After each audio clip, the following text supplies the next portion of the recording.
Welcome back everyone to the HO Scale Willow Creek Industrial Spur for the March 2026 layout update. Well, this month has been really quite productive on the layout.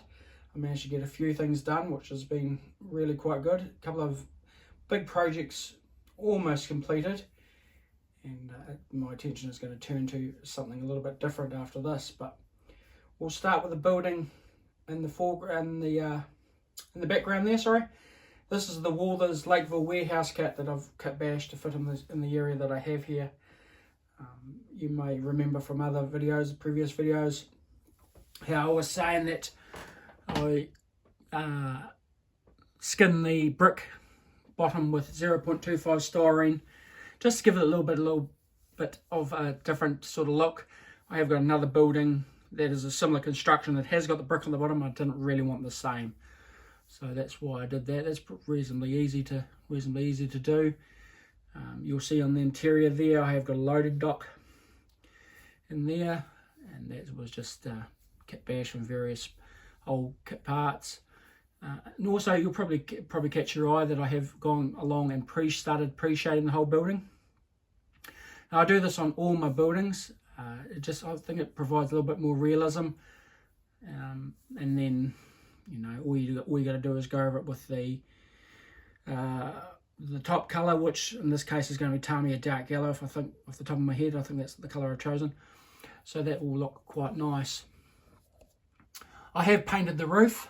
I painted it German grey, and I have put just sitting there at the moment, some 3D printed air vents that I had to fill up with some putty just to get it nice and smooth, because you can see the sort of rib lines in there, but it's not too bad. So there's two squares up there masked off, ready for when they get attached.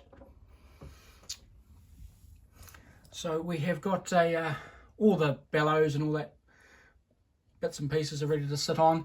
I have been asked, this little parking lot area here, will it be tight for the loco? Yes, it is quite tight, but I really wanted to add, you know, a little bit of visual interest in that area there. And you'll see that there's two different colours here. I may have mentioned, well, there's actually three, but for the trailers, the asphalt, and then the concrete where the tracks and sleepers are. So that's that little building there. It's quite nice. I'm quite pleased with how it's turned out, and I've still got about another, well, 3/4 of a Lakeville warehouse to work out where I'm going to put that now. But anyway, we'll move on to the next building here. This is just looks like a 40-foot, yeah, pretty close to a 40-foot, I'd imagine. Just a little office that came with the corn soup building. Now this is probably just going to sit here. I've got an idea of putting a fence around the outside there. I've still got to put the windows in and all that sort of stuff. The bottom is removable if we're going to put interior and things like that in there. So that's not that big of a project, but that's where that's going to be sitting. Now I'll turn you around to probably the most major thing that's been happening is this corn syrup facility. Now this has taken quite a bit of time to get done, purely because the way that I build things, I go about things. There's been a lot of masking, and there's a lot of, you know, bits and pieces that need to be done before the other thing, you know, how the old story goes. But I'm pretty happy with how this is sitting. It can all come off the layout. Nothing is glued down, it's screwed down. Even the tanks can all come off. So it has been quite a mission, but it's been a good experience. So inside the building there, I've got the roof on at the moment. But in there you'll see there's some like the apparatus to unload and bits and pieces. I'm pretty sure I'll put a photo of that on my community page anyway. So that's quite nice. The building has been pre-shaded and stuff as well, so it gets a little bit more realistic.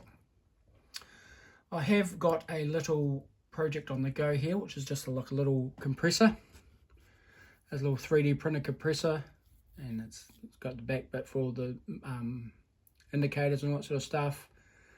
So that's another thing. We're still going to make a little tow hitch for it, but that's coming along. Now the next thing on on the build list was the Walthers Kalmar container forklift, the spreader bar.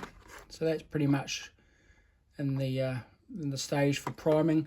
That's how I tend to build most things when it comes to various parts. Just prime it like that, and then paint it, and then put it together carefully. You've got to be, got to be careful about where you put your glue and bits and pieces, but I reckon it makes a nice result. And at the back there, I've got my corn syrup tank cars that I just derailed before. And that sort of adds as like a little view block. I mean, these containers are here purely for the fact that's why I've got the container forklift. That just because it's hard standing here, everybody thinks they can unload their containers and their trucks and stuff. So that's what that area is going to be. So that is that area. So what I'll do is we'll go across to see Flowmore Sand and Gravel and see what's happening over there.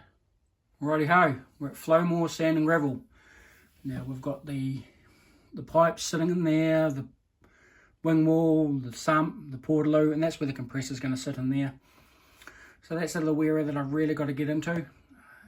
I've decided that I'd commandeer this area and put all the buildings on it. Normally they would sit in a box, and it's not much use really sitting in the box really when I can sort of put it here. And it just, if I spin you around, hold on to your chairs there, it just connects onto there where you see those two dowel pegs come out. So it's more sort of user friendly, and it sits on that spigot there. But hey, that is all that's really happening over here. I have had a few comments on what kit this is, but I'll run through that very, very briefly. It's the Walthers aggregate bins, the modern Forescape down there, that bit up the top there, scratch built. These Walthers, I think they're the modern conveyor belts. They've been skinned with 0.25 styrene. These down here are all scratch built, these bins with the bearing housing. Same with that one there, that's all scratch built. Yeah, that building there's a Faller kit, and the walls, they're little interlocking Lego blocks are all scratch built. So that's that. So there we go. That is March update. And before I have another coffin fit, I'll let you guys go. Remember to like, share and subscribe. And I'll catch you on the April one. Thanks everyone.